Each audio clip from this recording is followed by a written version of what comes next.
Saat aku membersihkan dompet lama, aku menemukan sebuah struk pembayaran dari sebuah restoran. Yang anehnya, aku tidak tahu tempat itu. Kulihat ada sebuah pesan kecil yang tertulis di bawahnya. Kembalilah ketika kau siap untuk memulai ulang segalanya. Karena penasaran, aku pergi ke sana. Aku tidak tahu bahwa langkahku masuk ke restoran itu akan membongkar semuanya. Sasha menatap layar komputernya. Angka-angka menari di depan matanya, tapi pikirannya melayang jauh. Di usianya yang ke-27 tahun, ia merasa hidupnya benar-benar buntu. Ia bekerja sebagai staf administrasi di sebuah perusahaan logistik yang kaku. Setiap hari ia habiskan dengan memasukkan data pekerjaan yang sama sekali tidak ia sukai. Hijab praktis yang ia kenakan setiap pagi terasa seperti seragam lain yang harus ia pakai untuk menjalani rutinitas yang menjemukan. Ia merasa telah mengecewakan harapan almarhum kedua orang tuanya. Mereka dulu selalu berkata bahwa Sasha cerdas dan bisa menjadi apa saja. Nyatanya ia berakhir di pekerjaan buntu ini. Parahnya lagi, kehidupan rumah tangganya tidak lebih baik. Hubungannya dengan Raka, suaminya, terasa semakin dingin. Mereka menikah 3 tahun lalu, namun kehangatan itu cepat sekali pudar. Malam itu, ia pulang ke apartemen kecil mereka. Suasana hening menyambutnya. Raka duduk di sofa, matanya terpaku pada layar ponsel, seolah tidak menyadari kehadiran Sasha. Sasha menghela napas pelan. "Aku pulang," katanya lirih.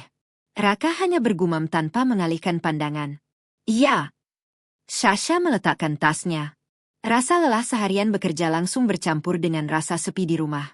"Kamu sudah makan?" tanyanya berusaha memulai percakapan. "Belum," jawab Raka singkat. "Tidak lapar." Sasha tahu apa arti jawaban itu. Lagi-lagi mereka akan bertengkar. Tagihan kartu kredit datang lagi. "Sasha," kata Raka tiba-tiba. Akhirnya ia meletakkan ponselnya dan menatap Sasha dengan tajam. "Bulan ini lebih besar dari bulan lalu. Kamu beli apa saja?" "Aku tidak beli apa-apa." Sasha membela diri. "Itu untuk kebutuhan bulanan. Harga semua naik." "Kamu pikir aku senang hidup pas-pasan begini?" balas Raka. "Setidaknya aku berusaha. Sementara kamu nyaman sekali di pekerjaanmu yang gajinya tidak seberapa itu." Hati Sasha terasa perih. Lagi-lagi ini yang dibahas. Selalu soal uang. Selalu soal pekerjaannya.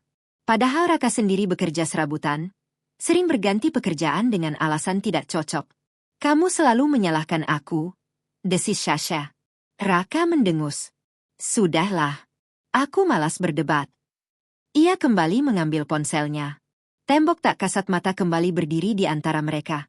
Malam itu Sasha tidak bisa tidur. Pertengkaran tadi terus terngiang di telinganya. Ia merasa terperangkap. Untuk mengalihkan pikirannya, ia memutuskan melakukan sesuatu yang sudah lama ia tunda. Membereskan barang-barang lama. Ia membuka lemari dan mengeluarkan sebuah kotak kardus besar berisi peninggalan almarhum ibunya. Debu berterbangan saat ia membuka kotak itu. Isinya penuh kenangan. Foto-foto lama. Beberapa helai baju. Dan sebuah dompet kulit coklat yang sudah usang. Itu dompet kesayangan ibunya. Sasha tersenyum getir. Mengingat betapa hemat ibunya dulu. Ia membuka dompet itu. Di dalamnya hanya ada beberapa kartu identitas lama dan selembar foto kecil dirinya saat masih anak-anak. Saat ia merogoh kantong resleting di bagian dalam dompet, jarinya menyentuh secari kertas yang terlipat kaku. Sasha mengeluarkannya. Itu adalah sebuah struk pembayaran. Warnanya sudah pudar kekuningan. Tintanya nyaris luntur. Ia membacanya di bawah cahaya lampu tidur. Di bagian atas tertulis, "Restoran Aurora." Di bawahnya ada daftar pesanan yang aneh. Hanya kopi hitam dan air putih. Sasha mengerutkan kening. Ia tidak pernah tahu ibunya suka pergi ke restoran. Apalagi restoran bernama Aurora. Ia sama sekali tidak mengenal nama itu. Ia melihat alamat yang tertera di bagian bawah struk. Alamat itu sangat asing. Berada di kawasan kota tua yang hampir tidak pernah ia kunjungi. Ia hampir saja membuang struk itu. Menganggapnya sampah lama. Namun kemudian matanya menangkap sesuatu. Di bagian paling bawah struk, di bawah total pembayaran, ada sebuah kalimat yang dicetak rapi. Seolah itu bagian dari struk. Kalimat itu berbunyi, "Kembalilah ketika kau siap untuk memulai ulang segalanya." Jantung Sasha berdebar. Kalimat itu terasa sangat personal.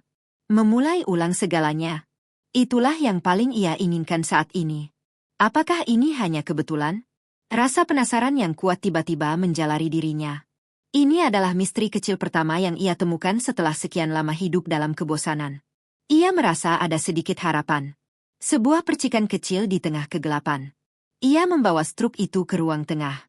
Raka masih di sana. Kini menonton televisi dengan volume pelan. "Raka, lihat ini," kata Sasha. Ia menyodorkan struk itu. Ia berharap setidaknya kali ini Raka mau berbagi sedikit antusiasme dengannya. Raka mengambil struk itu dengan enggan. Ia memicingkan mata membacanya. Restoran Aurora? Belum pernah dengar. Lalu ia membaca catatan di bagian bawah. Wajahnya tidak menunjukkan ketertarikan. Ia malah mendengus. Apa ini? Omong kosong. Ia mengembalikan struk itu kepada Sasha. Itu cuma sampah. Tapi pesannya. Sudah, potong Raka. Itu trik pemasaran restoran murahan. Fokus saja pada masalah kita sekarang. Tagihan listrik bulan ini belum dibayar. Urus itu besok. Hati Sasha yang sempat menghangat kembali dingin. Harapannya pupus. Raka sama sekali tidak mengerti. Bagi Raka, itu hanya sampah. Tapi bagi Sasha, sikap meremehkan suaminya itu justru membakar tekadnya. Jika Raka menganggap ini sampah, biarlah. Sasha akan menyimpannya. Ia tidak membalas ucapan Raka. Ia hanya mengambil kembali struk itu dengan diam. Ia melipatnya dengan hati-hati dan memasukkannya ke dalam dompetnya sendiri. Malam itu Sasha kembali ke kamar tidurnya. Ia memegang dompetnya erat-erat. Ia tidak tahu apa itu restoran Aurora. Ia tidak tahu apa arti pesan itu. Tapi satu hal yang ia tahu pasti. Ia akan mencari alamat itu. Ia harus tahu. Ini bukan lagi soal kebosanan. Ini soal jawaban. Dan mungkin, ini adalah awal dari sesuatu yang baru. Persis seperti yang dijanjikan oleh struk itu. Keesokan harinya, Sasha tidak bisa fokus bekerja. Alamat restoran Aurora terus berputar di kepalanya. Ia sudah mencarinya di peta digital. Benar saja, letaknya di kawasan kota tua. Sangat jauh dari kantornya dan dari rute pulangnya sehari-hari. Tempat itu tersembunyi di sebuah gang kecil yang bahkan tidak memiliki nama jalan yang jelas di peta. Sepanjang hari, ia menimbang-nimbang. Haruskah ia pergi? Apa yang akan ia katakan pada Raka? Ia tahu Raka akan marah besar jika tahu ia pergi ke tempat asing sendirian hanya karena sebuah struk lama. Raka pasti akan menganggapnya kekanak-kanakan. Pukul 5 sore, jam kantor usai. Sasha berdiri di lobi kantornya dengan bimbang. Jika ia pulang, ia akan bertemu Raka, menghadapi pertengkaran soal tagihan, dan kembali ke rutinitas yang dingin. Jika ia pergi, ia tidak tahu apa yang akan ia temukan. Mungkin hanya sebuah restoran tua yang sudah tutup. Mungkin tidak ada apa-apa. Namun kalimat itu kembali terngiang di kepalanya. Kembalilah ketika kau siap untuk memulai ulang segalanya. Sasha menarik napas panjang. Aku siap, bisiknya pada diri sendiri. Ia mengeluarkan ponselnya dan mengetik pesan singkat untuk Raka. Aku lembur, ada pekerjaan mendadak. Pulang malam, tidak usah tunggu. Hatinya berdebar kencang saat menekan tombol kirim. Ini kebohongan. Ia jarang sekali berbohong pada Raka. Ada rasa bersalah. Namun rasa penasaran jauh lebih besar. Tanpa menunggu balasan, ia memesan ojek online dan memasukkan alamat misterius itu. Perjalanan memakan waktu hampir 1 jam. Langit Jakarta sudah berubah gelap ketika ia tiba. Pengemudi ojek menurunkannya di mulut sebuah gang sempit. Saya cuma bisa antar sampai sini. Mbak, ke dalam tidak bisa masuk motor, kata pengemudi itu. Sasha mengangguk. Ia membayar dan turun. Gang di depannya gelap dan sepi. Hanya ada beberapa lampu redup dari rumah-rumah tua di sekitarnya. Ia ragu sejenak. Apa yang ia lakukan di sini? Ini gila. Namun ia sudah terlanjur sejauh ini. Sambil memeluk tasnya erat-erat, ia mulai berjalan masuk ke dalam gang. Udara terasa lembab dan berbau aneh. Seperti campuran rempah dan debu. Ia berjalan perlahan. Matanya mencari-cari plang nama restoran. Setelah berjalan sekitar 50 meter, di sebuah belokan, ia menemukannya. Restoran Aurora. Pelang nama itu terbuat dari kayu tua yang catnya kusam. Hampir tidak terlihat dalam kegelapan. Restoran itu sendiri tampak seperti rumah tua biasa. Namun jendelanya besar-besar dan terlihat bersih. Cahaya hangat terlihat dari dalam, menandakan restoran itu masih buka. Sasha berdiri di depan pintu kayu yang berat. Ia ragu. Namun ia teringat struk di dompetnya. Ia mendorong pintu itu perlahan. Kring. Sebuah lonceng kecil di atas pintu berbunyi nyaring. Sasha melangkah masuk. Bagian dalam restoran itu sangat mengejutkan. Tidak seperti luarnya yang kusam. Interiornya sangat terawat. Lantainya bermotif kotak-kotak hitam putih. Meja dan kursinya terbuat dari kayu jati solid yang mengilap. Suasananya sangat sepi. Tidak ada pengunjung lain. Hanya ada alunan musik keroncong pelan dari radio tua di sudut ruangan. Di balik meja bar panjang, seorang pria tua sedang mengelap gelas. Pria itu memakai kemeja putih bersih dan celana bahan hitam. Lengkap dengan celemek yang terikat rapi di pinggangnya. Rambutnya sudah memutih semua. Wajahnya penuh kerutan. Saat mendengar lonceng pintu, pria itu mendongak. Ia melihat Sasha berdiri kaku di dekat pintu. Tiba-tiba, gelas yang sedang ia pegang jatuh dari tangannya. Prang! Gelas itu pecah berkeping-keping di lantai. Pria tua itu tidak peduli pada pecahan kaca. Matanya terpaku pada Sasha. Wajahnya pucat pasi. Tangannya mulai gemetar. Ia menatap Sasha dari ujung hijab hingga ujung sepatu. Seolah sedang melihat hantu.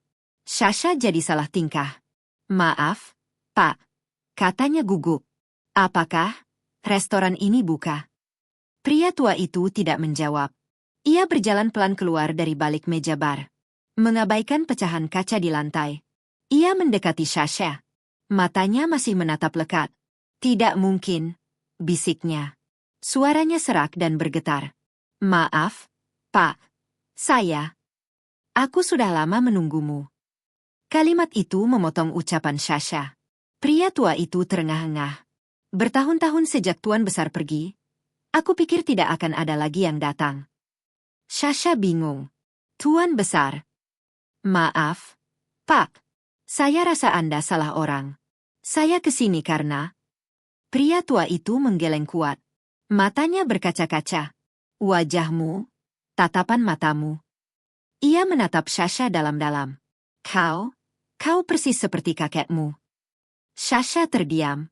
Kakek. Kakek dari pihak ibunya sudah lama meninggal. Yang ia tahu, kakeknya hanyalah seorang pensiunan pegawai biasa yang hidup sederhana di desa. Kakek saya orang biasa, Pak. Pria tua itu tersenyum pahit. Beliau memang ingin dunia berpikir begitu. Ia kemudian tersadar dari keterkejutannya dan buru-buru membungkuk hormat. Maafkan kelancanganku, Nona. Silakan duduk. Saya akan ambilkan minum. Tunggu, Pak, kata Sasha cepat. Saya tidak mengerti siapa Anda, dan siapa Tuan Besar yang Anda maksud. Pria tua itu menatapnya dengan lembut. Namaku Surya, katanya. Panggil saja Pak Surya. Aku adalah pelayan di sini. Ia berhenti sejenak. Lebih tepatnya, aku adalah pelayan kakekmu. Kepala Sasha terasa pening. Ini tidak masuk akal. Bapak pasti bercanda. Aku tidak bercanda. Suara Pak Surya berubah serius. Restoran ini bukan sekadar restoran. Ini adalah pos jaga.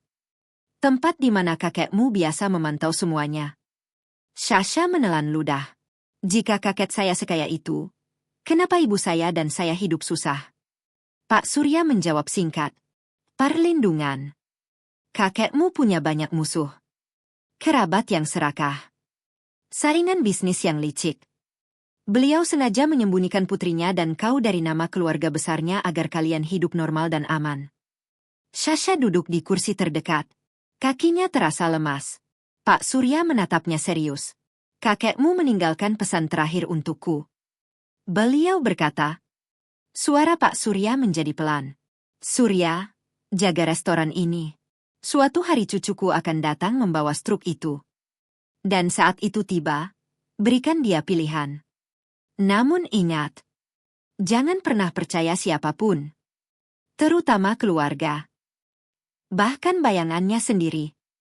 Jantung Sasha berdebar semakin kencang. Keluarga? Pak Surya mengangguk muram. Musuh terbesar kakekmu ada di dalam lingkaran keluarganya sendiri.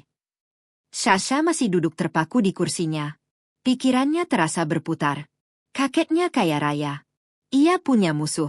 Dan semua ini baru saja diungkap oleh seorang pria tua yang baru ia temui beberapa menit yang lalu. Pak Surya menatapnya dengan sabar. Seolah ia sudah menunggu momen ini selama bertahun-tahun. Kakekmu meninggalkan sesuatu untukmu, kata Pak Surya akhirnya. Sasha mengangkat kepalanya. Apa? Pak Surya berjalan kembali ke balik meja bar. Ia membungkuk membuka sebuah laci tersembunyi di bawah meja kasir. Terdengar bunyi klik pelan. Ia kemudian menarik keluar sebuah kotak kayu kecil yang tampak sangat tua, namun terawat. Kotak itu tidak besar. Mungkin seukuran kotak sepatu. Terbuat dari kayu jati yang berat dan diukir dengan motif bunga yang rumit. Tidak ada lubang kunci yang terlihat. Pak Surya meletakkan kotak itu di atas meja di depan Sasha. Apa ini? Tanya Sasha pelan. Ini adalah kotak deposit pribadi milik ibumu, kata Pak Surya. Kakekmu membuatnya khusus untuk beliau. Hanya ibumu yang tahu cara membukanya. Sasha mengerutkan kening. Tapi ibu saya sudah meninggal. Bagaimana saya bisa membukanya? Pak Surya tersenyum tipis. Itulah bagian dari ujiannya. Ia merogoh sakunya dan mengeluarkan sebuah kunci kuningan kecil. Kunci itu tampak aneh. Bentuknya kuno. Dan warnanya sudah sedikit kusam dimakan usia. Ini adalah kunci fisiknya, kata Pak Surya. Ia lalu mengambil sebuah amplop tua dari laci yang sama. Amplop itu sudah menguning. Disegel dengan lilin merah yang sudah retak karena usia. Pak Surya menyerahkannya kepada Sasha. Ini surat dari kakekmu. Beliau memerintahkanku memberikannya hanya jika kau datang membawa struk Aurora. Tangan Sasha gemetar saat menerima amplop itu. Ia membaliknya. Tidak ada nama. Tidak ada alamat. Hanya amplop polos. Ia membuka segelnya dengan hati-hati. Di dalamnya ada selembar kertas tebal. Tulisan tangan yang indah dengan tinta hitam. Sasha mulai membaca. Untuk cucuku, cahayaku. Jika kau membaca ini, artinya Surya telah menepati janjinya dan kau telah menemukan jalan pertamamu. Aku minta maaf atas hidup yang harus kau jalani. Aku minta maaf atas kesederhanaan yang kupaksakan padamu dan ibumu. Itu adalah harga untuk keselamatanmu. Kini pilihan ada di tanganmu. Kau bisa mengambil kotak ini, membakarnya, dan kembali ke kehidupanmu yang sekarang. Lupakan semua ini. Musuh-musuhku akan terus mencari. Namun mereka tidak akan pernah menemukanmu jika kau tetap diam. Ata, kau bisa mengambil hakmu. Kau bisa menyelesaikan apa yang sudah kumulai. Namun ketahuilah, jalan ini gelap dan berbahaya. Kau akan mempertaruhkan segalanya. Kotak di depanmu adalah peninggalan ibumu. Kunci yang Surya berikan adalah kunci fisiknya. Namun kotak itu juga memiliki kunci lain. Kunci kenangan. Kunci itu ada padamu. Tersimpan dalam cerita yang ibumu bagikan padamu.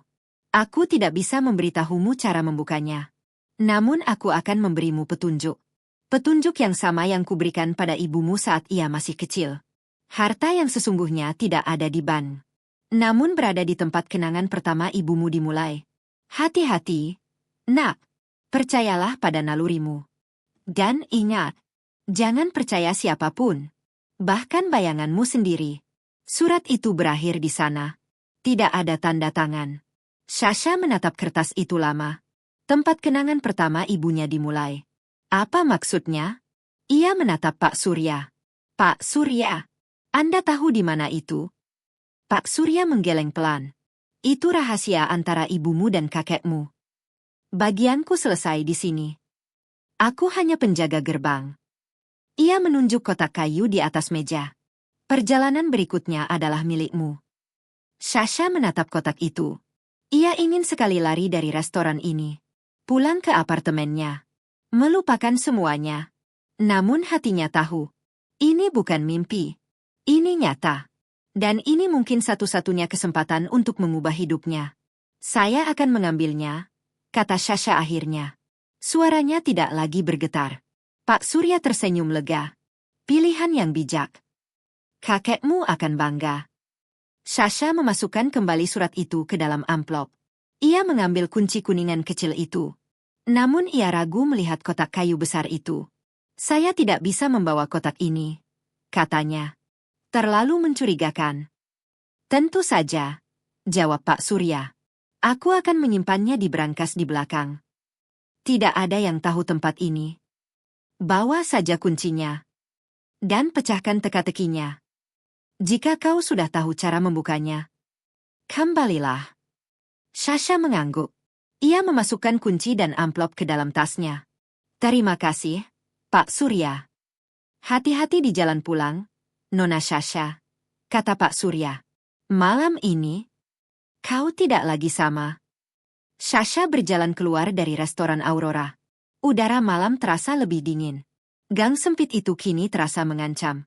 Setiap bayangan tampak seperti seseorang yang mengintainya. Ia berjalan cepat menuju jalan raya. Memesan ojek online. Dan terus melihat sekelilingnya sampai ojek itu tiba. Perjalanan pulang terasa sangat panjang. Pikirannya berkecamuk. Kakeknya kaya raya. Ia punya warisan. Ia punya musuh. Dan ia punya teka-teki. Pukul 11.30 malam. Ia tiba di apartemen. Lampu ruang tengah masih menyala. Raka duduk di sofa. Persis di tempat ia meninggalkannya pagi tadi. Lembur? Tanya Raka sinis saat Sasha masuk. Matanya tidak beralih dari televisi. Ya, banyak pekerjaan, jawab Sasha. Tangannya memegang tali tasnya erat. Ia merasa kunci dan amplop di dalamnya memancarkan panas. Sampai jam segini, dengus Raka. Gaji tidak seberapa, tapi lemburnya rajin sekali. Sasha tidak ingin berdebat malam ini. Aku mau mandi dan langsung tidur, katanya pelan. Ya terserah, balas Raka. Di kamar, Sasha segera mengunci pintu. Jantungnya berdebar kencang.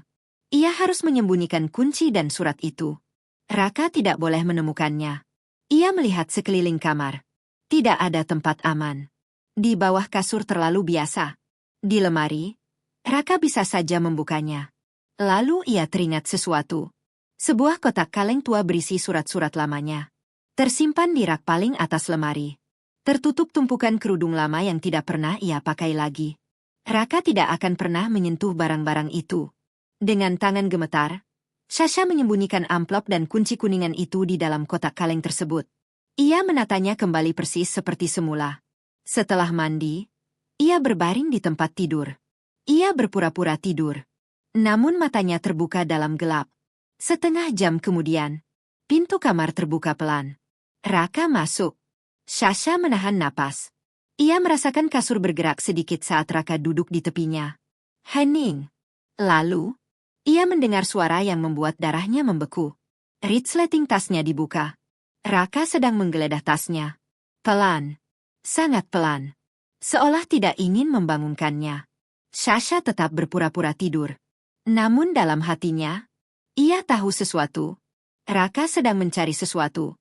Dan tiba-tiba Sasha merasa, suaminya mungkin tahu lebih banyak dari yang ia kira.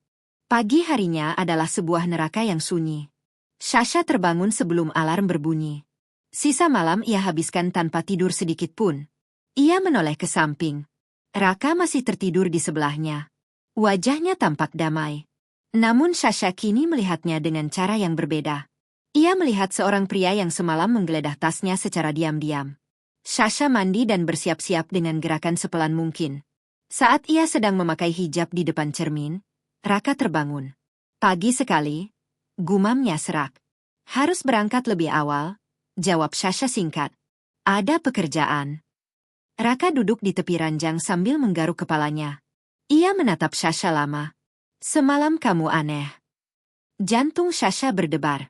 Aneh bagaimana? Aku panggil-panggil kamu tidak bangun, kata Raka. Kamu tidur seperti mayat. Sasha tahu itu bohong. Raka tidak memanggilnya. Ia sedang menggeledah tasnya. Mungkin aku terlalu lelah, jawab Sasha singkat. Ia mengambil tas lain pagi itu. Bukan tas yang semalam ia pakai. Ia tidak ingin Raka punya kesempatan kedua. Kamu tidak sarapan?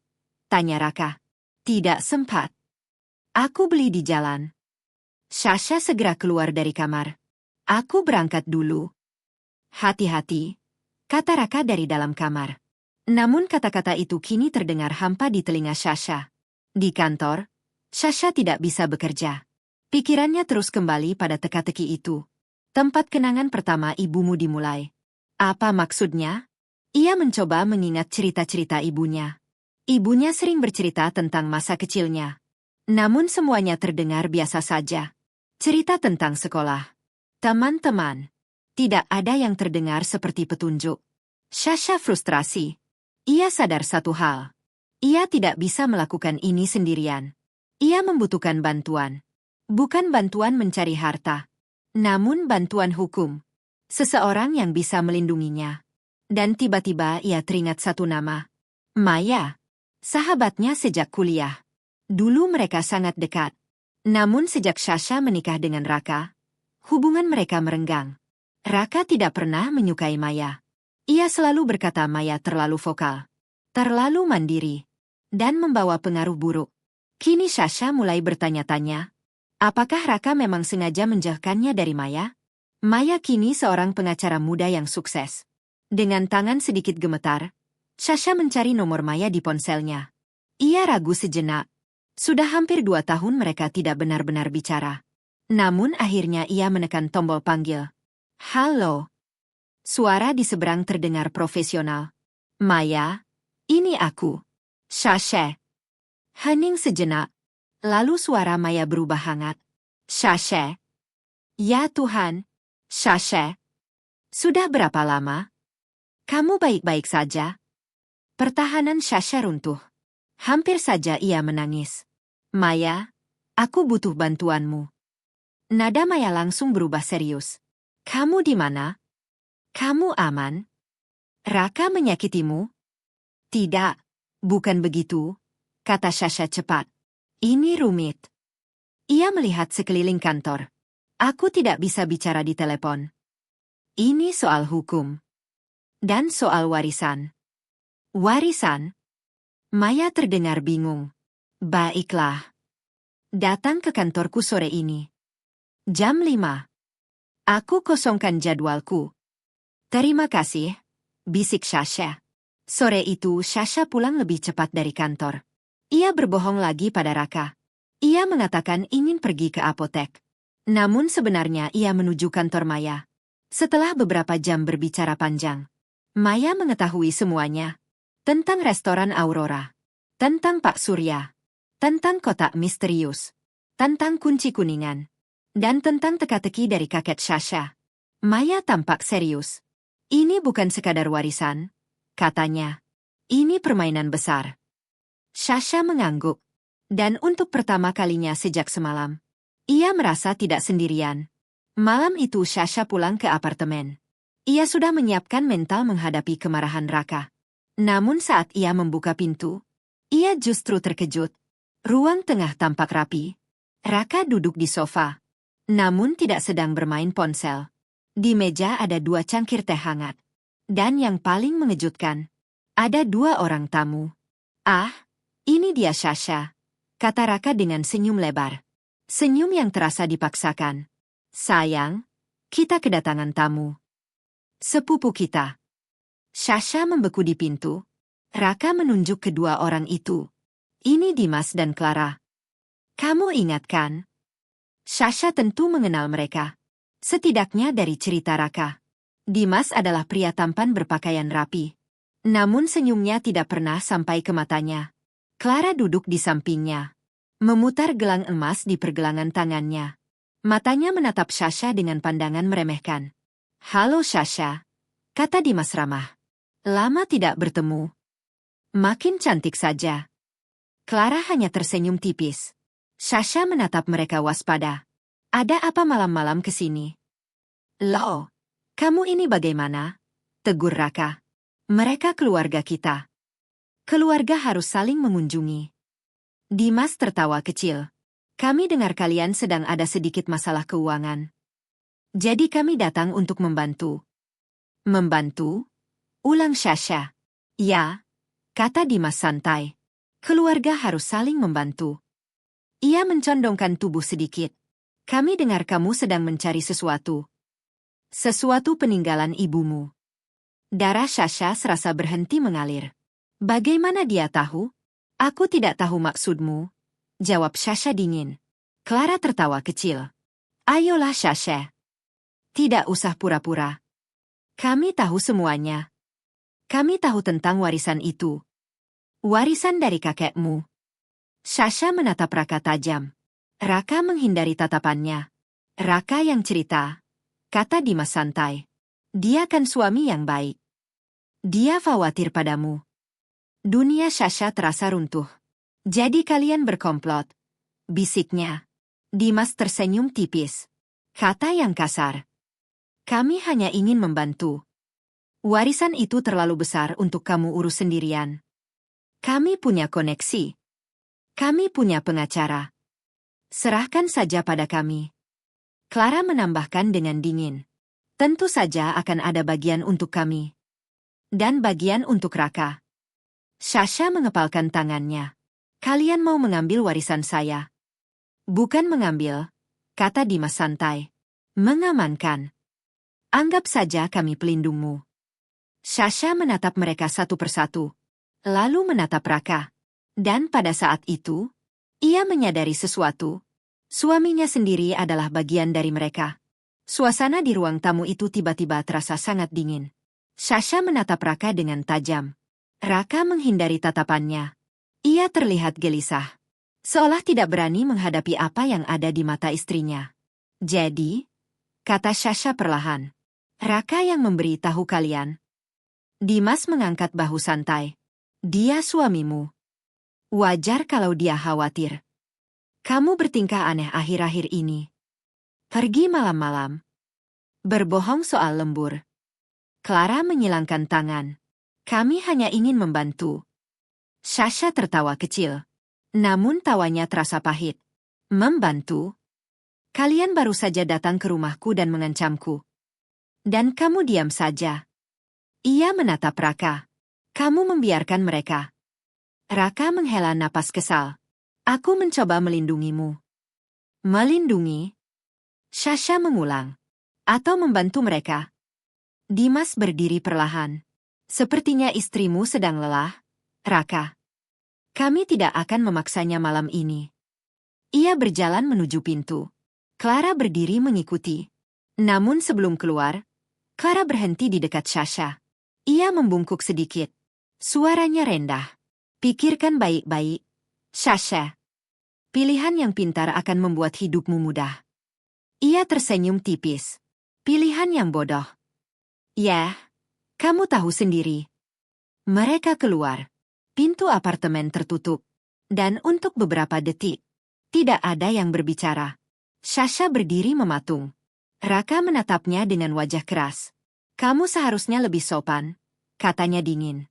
Mereka baru saja mengancamku di rumahku sendiri. Bentak Sasha. Aku mencoba melindungimu, teriak Raka. Kamu tidak tahu apa yang kamu hadapi. Sasha menatapnya tajam. Dimas dan Clara itu siapa sebenarnya? Raka terdiam. Wajahnya tiba-tiba pucat. Sasha tidak perlu jawaban. Ia sudah tahu. Ia berjalan cepat menuju jendela. Dari lantai 6 apartemen mereka, ia bisa melihat area parkir di bawah. Ia melihat Dimas dan Clara masuk ke mobil mewah mereka. Namun yang membuat jantungnya serasa berhenti.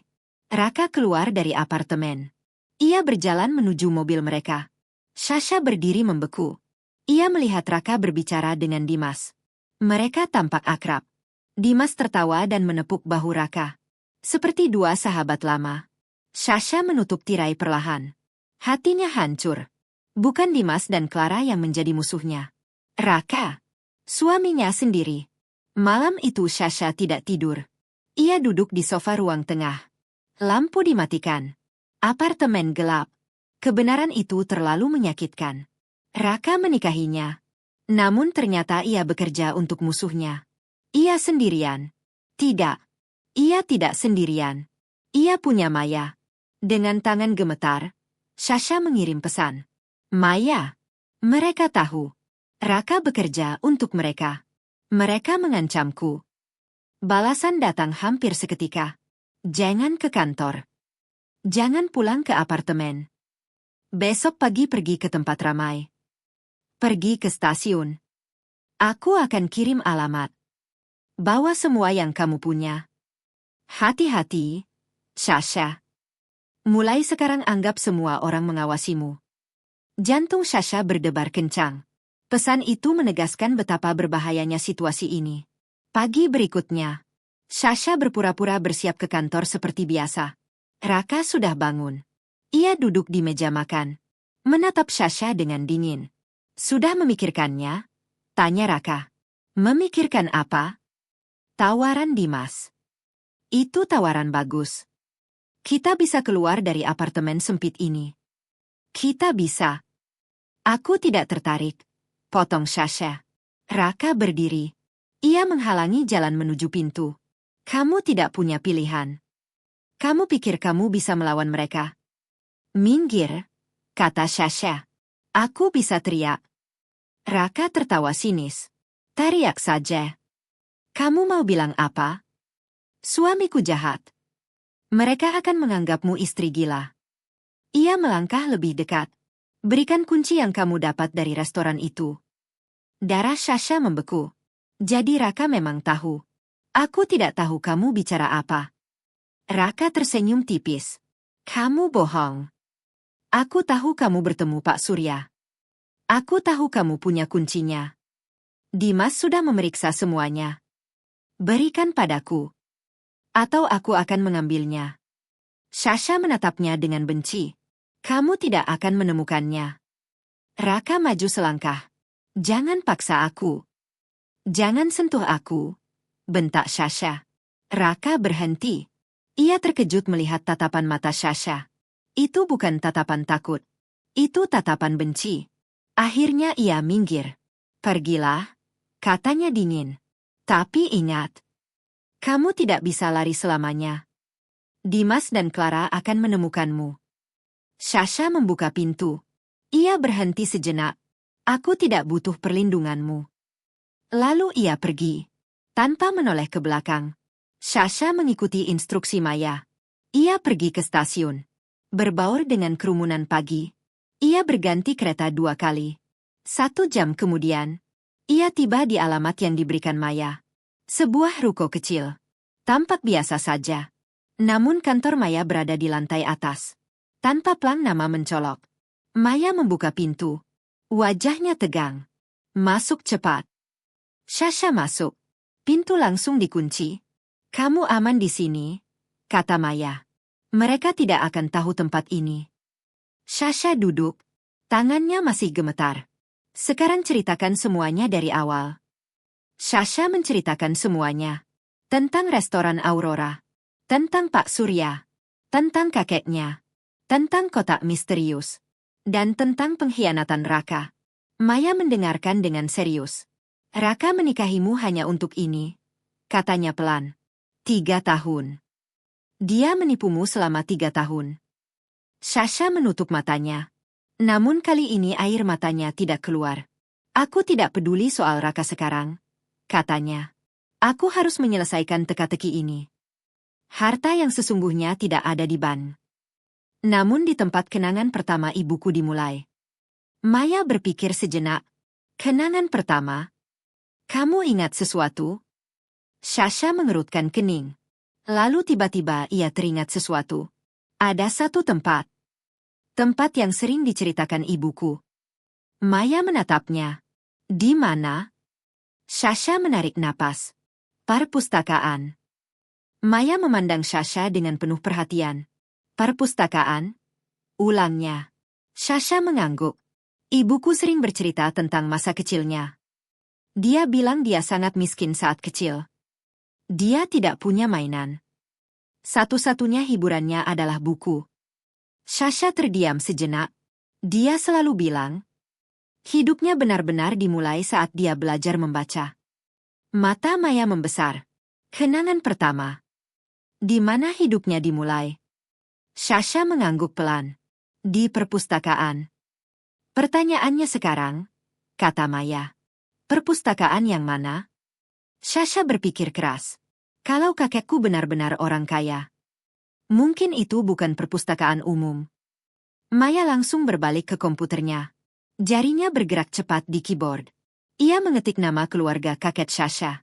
Lalu menambahkan satu kata. Perpustakaan. Beberapa detik kemudian layar menampilkan hasil pencarian. Maya menatap layar itu dengan serius. Aku menemukannya. Sasha mendekat. Apa? Maya membaca. Perpustakaan keluarga warisan. Sebuah perpustakaan pribadi yang didirikan oleh kakek buyutmu. Lokasinya di kawasan kota tua. Sudah ditutup untuk umum puluhan tahun. Jantung Sasha berdebar. Itu tempatnya. Pasti. Maya mengangguk. Dan kunci kuningan yang kamu bawa. Itu mungkin kunci untuk tempat itu. Sasha baru saja akan menjawab. Ketika ponselnya tiba-tiba berdering. Nama yang muncul di layar membuat darahnya dingin. Dimas. Sasha menatap layar dengan ngeri. Jangan dijawab, kata Maya cepat. Telepon itu berhenti. Namun beberapa detik kemudian, sebuah pesan masuk. Sasha membuka pesan itu. Isi pesannya singkat. Kami tahu kamu tidak di kantor. Kami tahu kamu tidak di apartemen. Kabur itu pilihan bodoh. Sasha. Sasha menelan ludah. Pesan kedua masuk. Raka bilang kamu membawa kunci dan surat kakekmu. Berikan baik-baik. Sasha menunjukkan ponselnya pada Maya. Maya mengerutkan kening. Tepat seperti yang aku khawatirkan. Pada saat yang sama, ponsel Maya berdering. Dari resepsionis di bawah. Maya menjawab cepat. Ada apa? Suara panik terdengar dari ujung sana. Mbak Maya, ada dua orang di bawah. Seorang pria dan wanita. Mereka bilang mereka sepupu Mbak Sasha. Mereka memaksa ingin masuk.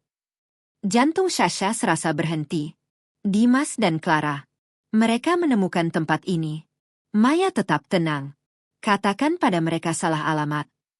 Jika mereka tidak pergi, panggil keamanan. Ia menutup telepon. Mereka sudah di sini, bisik Sasha panik. Belum tentu, kata Maya. Mereka hanya menebak. Tapi kita tidak bisa tinggal di sini. Sasha berjalan ke jendela. Ia melihat ke jalan di bawah. Di seberang jalan, terparkir sebuah SUV hitam yang sangat ia kenal. Mobil Dimas. Dan di samping mobil itu berdiri Clara. Ia menatap lurus ke arah gedung. Seolah bisa melihat menembus dinding. Sasha mundur perlahan. Mereka menunggu. Maya langsung mengambil tasnya. Kalau begitu kita tidak keluar lewat depan. Kita lewat basement. Ia mematikan lampu kantor. Menarik Sasha ke koridor belakang. Di sana ada lift barang. Lift ini langsung ke garasi pribadi, kata Maya. Hanya orang tertentu yang punya akses. Lift turun perlahan. Jantung Sasha berdebar sangat kencang. Pintu lift terbuka. Garasi itu remang-remang. Maya membawa Sasha ke mobil sedannya. Masuk cepat. Sasha masuk. Bagaimana kalau mereka melihat kita? Tanyanya panik. Mereka mencari dua wanita panik di lobi. Mereka tidak mencari mobil ini keluar dari basement. Maya menyalakan mesin mobil. Gerbang otomatis terbuka. Mobil mereka keluar ke jalan raya. Beberapa blok kemudian Maya melihat spion. Bagus. Tidak ada yang mengikuti. Sasha akhirnya bisa bernapas. Sekarang ke perpustakaan. Iya. Kita harus sampai sebelum mereka sadar kita lolos.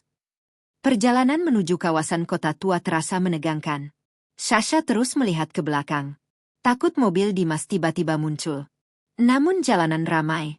Mereka tiba di alamat perpustakaan itu saat senja mulai turun. Bangunannya megah. Namun terlihat terbengkalai. Dindingnya ditumbuhi tanaman liar.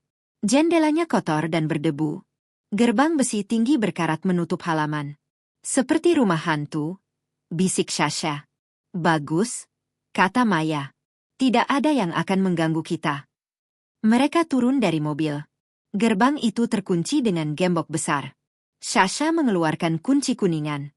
Kunci kecil itu terlihat aneh dibandingkan gembok besar tersebut. Namun saat ia memasukkannya, klik. Gembok itu terbuka. Mereka mendorong gerbang berderit itu. Halaman dipenuhi rumput liar. Bangunan perpustakaan berdiri sunyi di depan mereka. Sasha membuka pintu utama dengan kunci yang sama. Pintu kayu besar itu terbuka perlahan. Udara di dalam berbau debu dan kertas tua. Maya menyalakan senter ponselnya. Cahaya menyapu ruangan besar. Rak buku menjulang sampai langit-langit. Ribuan buku memenuhi ruangan. Di tengah ruangan ada meja kayu panjang penuh debu. Cahaya bulan masuk dari jendela kaca patri di atas, memberikan suasana magis sekaligus menakutkan. Luar biasa, bisik Maya. Sasha berjalan pelan di antara rak buku. Tangannya menyentuh punggung buku-buku tua. Ia merasa seperti pernah berada di sini. Seolah kenangan ibunya masih hidup di tempat ini. Lalu ia melihat sesuatu. Di salah satu sudut, raknya lebih rendah. Buku-bukunya lebih berwarna. Di atasnya ada plakat kecil. Koleksi dongeng anak. Di sini, bisik Sasha. Ini pasti tempat ibuku dulu. Ia mulai memeriksa rak-rak itu.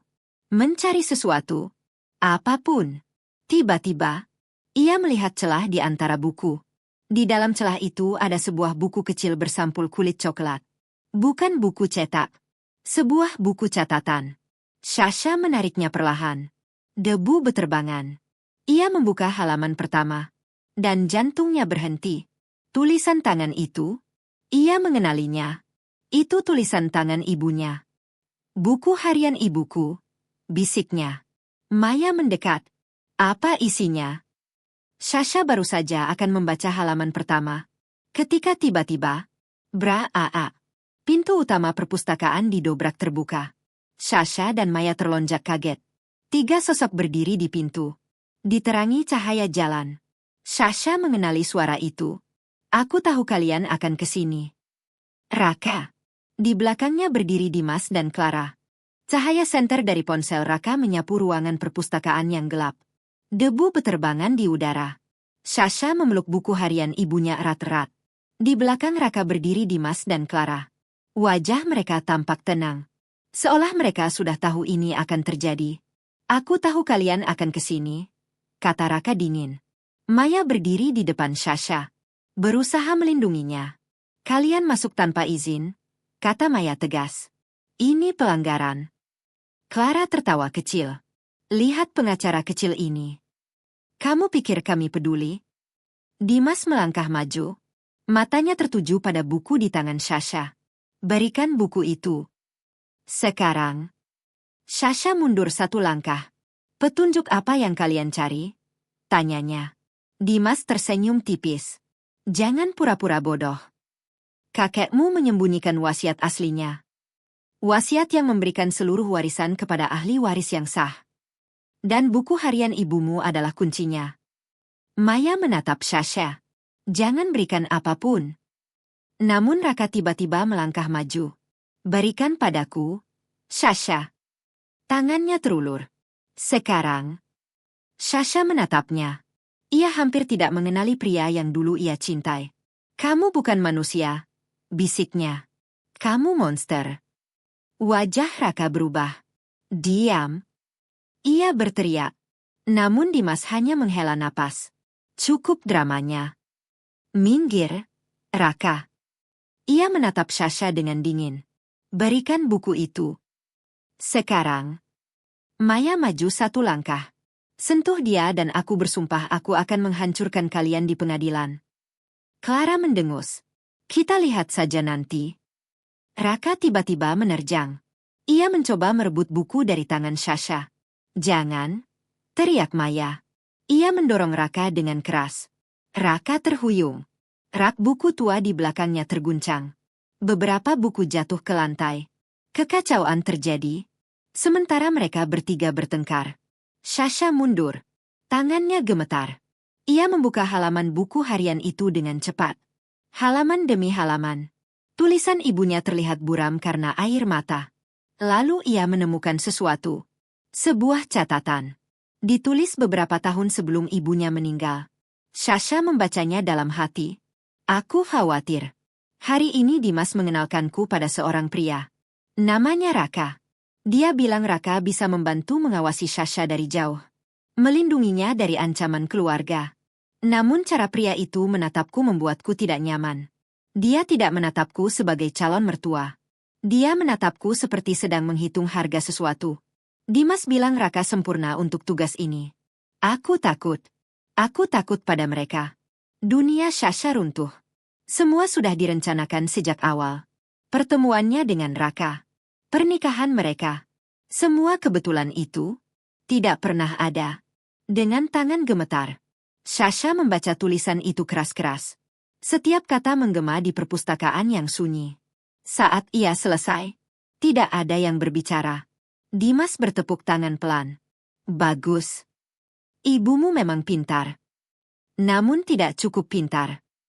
Clara menyeringai. Dia pikir Raka hanya akan mengawasi. Dia tidak tahu kami menyuruhnya menikahimu. Sasha menatap Raka. Wajah pria itu pucat. Ia tidak berani menatap mata Sasha. Jadi semua ini bohong? Bisik Sasha. Pertemuan kita. Pernikahan kita. 3 tahun hidupku. Raka tidak menjawab. Dimas yang menjawab. Iya. Dia mata-mata kami. Dia menikahimu untuk hari ini. Untuk mengambil buku itu. Sasha menutup buku harian itu perlahan. Air matanya berhenti. Yang tersisa hanya rasa dingin. Ia menatap Raka. Kamu monster. Raka berteriak marah. Tutup mulutmu. Namun Dimas sudah kehilangan kesabaran. Berikan buku itu. Sekarang. Sasha menatap mereka. Ia tahu mereka menginginkan petunjuk terakhir. Dan tiba-tiba, ia punya ide. Kalian mau buku ini? Katanya. Sebelum siapapun bisa bereaksi. Sasha merobek halaman terakhir buku itu. Suara robekan kertas menggema. Apa yang kau lakukan? Jerit Clara. Sasha melempar buku harian itu ke lantai. Kalian boleh ambil bukunya. Tapi petunjuknya. Ia menggenggam kertas robek itu erat. Bersamaku. Wajah Dimas memerah karena marah. Dia menipu kita. Ambil kertas itu. Teriaknya. Raka langsung menerjang. Lari. Teriak Maya. Maya menarik tangan Sasha. Mereka berdua berbalik dan berlari. Tidak menuju pintu depan. Namun masuk lebih dalam ke perpustakaan. Rak-rak buku menjulang seperti labirin. Langkah kaki mereka bergema. Di belakang mereka terdengar teriakan. Langkah kaki Dimas, Clara, dan Raka mengejar. Cepat, kata Maya. Harus ada pintu belakang. Maya melihat sebuah pintu kecil di ujung ruangan. Mereka berlari ke sana. Pintu itu terkunci. Biar aku, kata Maya. Ia menendang pintu itu. Kayu tua berderit. Sasha ikut menendang. Di belakang mereka cahaya senter semakin dekat. Dapat, teriak Raka. Rak. Dengan tendangan terakhir, pintu itu jebol. Sasha dan Maya jatuh keluar ke gang belakang yang sempit. Mereka bangkit dan berlari. Di belakang mereka, Raka, Dimas, dan Clara keluar dari pintu itu. Ke mobil, teriak Maya. Lampu mobil berkedip saat Maya menekan remote. Mereka melompat masuk. Mesin mobil menyala. Tepat saat itu Raka sampai di mobil. Ia menggedor jendela Sasha. Sasha, jangan tinggalkan aku. Sasha menatapnya. Untuk terakhir kalinya. Lalu, ia mengunci pintu mobil. Jalan, teriaknya. Maya menginjak gas. Ban mobil berdecit. Mobil melesat meninggalkan gang itu. Raka berdiri di jalan. Berteriak frustrasi. Sementara Dimas dan Clara hanya menatap mobil itu pergi. Beberapa menit kemudian, mobil Maya melaju jauh dari kota tua. Hanya ada suara napas mereka yang terengah-engah. Kita berhasil, bisik Maya. Sasha membuka tangannya. Di sana masih ada robekan halaman buku harian ibunya. Ia membaca tulisan terakhir. Dan matanya membelalak. Restoran Aurora, bisiknya. Di bawah lantai. Di bawah meja tempat ayahku melamar ibuku. Maya menatapnya. Wasiatnya ada di sana. Sasha mengangguk. Kita harus ke sana. Namun Maya tiba-tiba terlihat pucat. Tunggu. Ini jebakan. Sasha menoleh. Maksudmu? Maya menatap spion mobil. Dimas pernah masuk ke mobilku di bengkel. Dia mungkin memasang pelacak. Jantung Sasha berdebar. Artinya, dia tahu kita menuju Aurora. Maya menggenggam setir. Dia ingin kita menemukan wasiat itu untuknya. Sasha menatap jalan di depan. Lalu berkata pelan, "Kalau begitu, kita tetap ke sana. Tapi kali ini, kita tidak datang sendirian." Ia mengeluarkan ponselnya dan menekan satu nomor. "Pak Surya, ini Sasha. Kami sedang menuju Aurora. Kami membawa tamu yang tidak diundang." Hening sejenak. Sasha mengangguk. "Baik. Siapkan rencana cadangan kakek. Malam ini kita selesaikan semuanya." Mobil Maya melaju menembus malam menuju kawasan kota tua. Tidak ada yang berbicara selama beberapa menit. Sasha menatap jalan di depan. Ia tahu sesuatu. Dimas dan Clara kemungkinan sudah menunggu di restoran Aurora. Namun kali ini, ia tidak takut. Permainan ini sudah terlalu jauh. Dan malam ini semuanya harus berakhir. Ketika mereka tiba di gang sempit menuju restoran Aurora, sebuah SUV hitam sudah terparkir di ujung jalan. Mobil milik Dimas. "Seperti yang kita duga," kata Maya pelan. "Mereka sudah di dalam."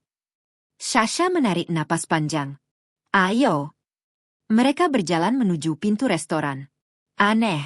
Pintu itu tidak terkunci. Sasha mendorongnya. Pintu terbuka perlahan. Restoran itu gelap.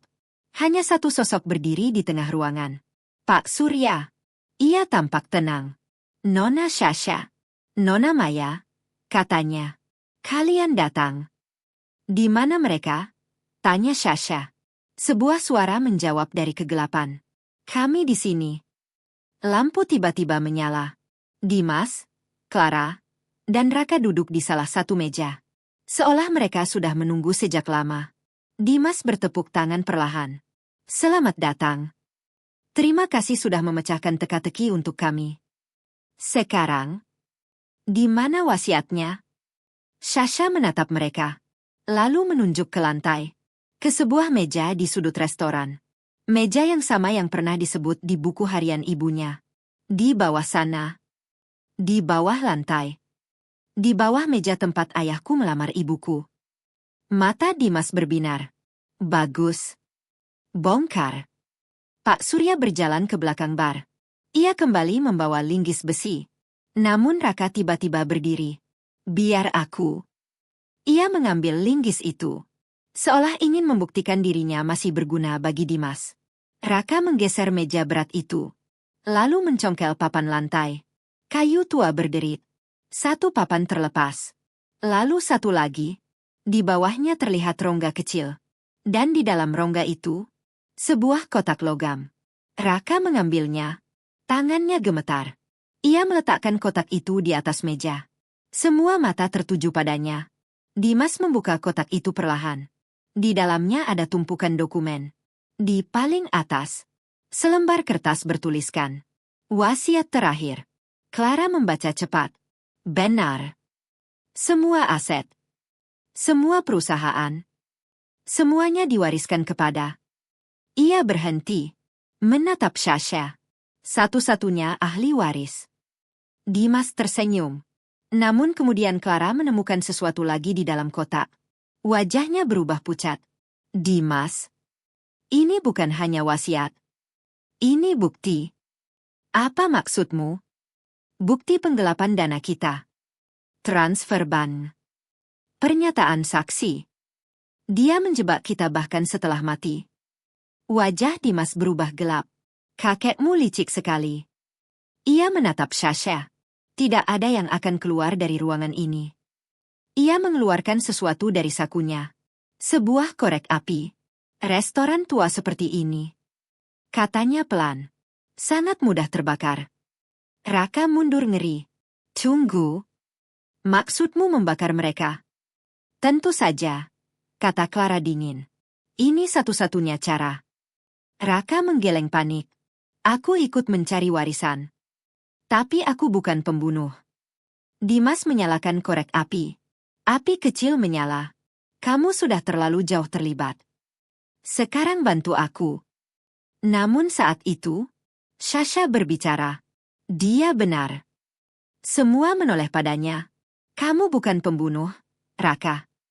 Kamu hanya pengkhianat pengecut." Raka menatapnya. Air mata mulai jatuh. Aku terpaksa. Aku benci hidup miskin bersamamu. Aku benci kesederhanaanmu. Aku benci hijabmu yang membosankan. Aku benci semua tentangmu. Ruangan itu sunyi. Sasha menatapnya. Lalu menghapus air matanya. Terima kasih sudah jujur. Ia menoleh ke Dimas. Jadi itu rencanamu? Membakar kami semua. Tepat sekali, kata Dimas. Namun Maya tiba-tiba tersenyum. Sayang sekali. Semua menoleh padanya. Rencanamu tidak akan berhasil. Dimas mengerutkan kening. Maksudmu? Maya mengeluarkan ponselnya. Sejak kita masuk restoran ini, ponselku sudah melakukan live streaming. Semua percakapan kita sudah terekam dan sudah dikirim ke polisi. Wajah Dimas dan Clara pucat. Pak Surya berjalan ke dinding. Menekan sebuah tombol. Sebuah layar televisi besar menyala. Di layar itu, muncul rekaman percakapan mereka beberapa menit yang lalu. Semua pengakuan mereka. Tentang penggelapan dana. Tentang rencana membunuh. Tentang semuanya. Dimas panik. Ia mengangkat korek api. Namun dari kejauhan terdengar suara. Sirene polisi. Semakin dekat. Raka tiba-tiba menerjang Dimas. Kamu menghancurkan hidupku. Mereka bergulat. Korek api jatuh. Api kecil menyambar salah satu dokumen. Namun Pak Surya sudah bergerak. Ia mengambil tabung pemadam api. Dan menyemprotkan busa putih ke dokumen itu. Api padam. Pada saat itu, pintu restoran didobrak. Polisi. Beberapa petugas masuk dengan senjata teracung. Dimas, Clara, dan Raka langsung diborgol. Clara menangis histeris. Dimas memaki. Raka hanya duduk di lantai. Hancur. Ia menatap Sasha. Sasha, tolong aku. Aku korban. Namun Maya menekan tombol di ponselnya. Rekaman suara Raka diputar. Aku benci hidup pas-pasan denganmu. Aku benci kesederhanaanmu. Polisi menatapnya dingin. Berdiri. Raka dibawa keluar. Ia tidak berani menatap Sasha lagi. 8 bulan kemudian.